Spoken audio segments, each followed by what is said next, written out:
Играл бы за Динамо или Шахтера, я бы добился успеха даже с поломанной ногою.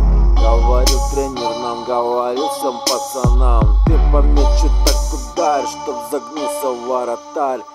Меньше воды, меньше еды, больше тренировок, больше бежать от ворота до ворот, туда-сюда. Не плевать, если ты упал, но надо вставать.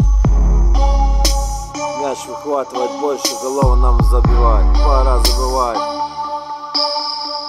Пора забывать про компромисс и нужду, всегда быть готовым к очередному голу. Ага, когда-то я играл в футбол, тоже как и многие. Противники недовольные, забиваем гол мы, это наша победа, наш новый шанс попасть в сборную карьеры сейчас, развивать карьеру нам.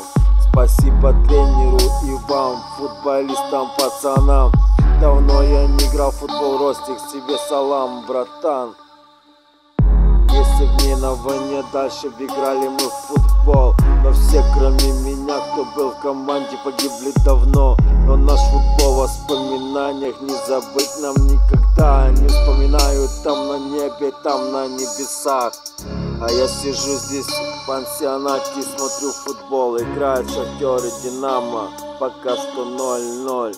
Я больше за Шахтера перебиваю, переживаю, чтоб не пропустили голов. Я б не записал эти рифмы, мне помог сам футбол. Мечта выпустить тикток или в ютубе клип очередной про футбол. А пока я здесь, я тут обдумываю все это мелочи, прям как продюсер. Но в последнее время как редко посещает меня муза.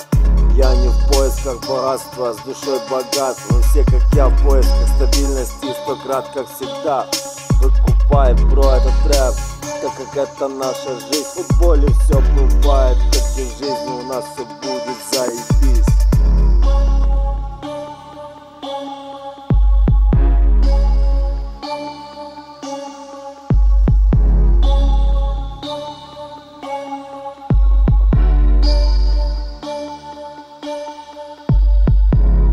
Играл бы за Динамо или Шахтера, повторюсь, добился бы успеха даже с поломанной ногой. Говорил тренер, нам говорил всем пацанам: ты по мячу так ударь, чтоб загнулся воротарь. Это Жека ведь. Ты по мячу так ударь, чтоб загнулся воротарь. Снова мяч в руки, хто б'є вище, той всі краще грає.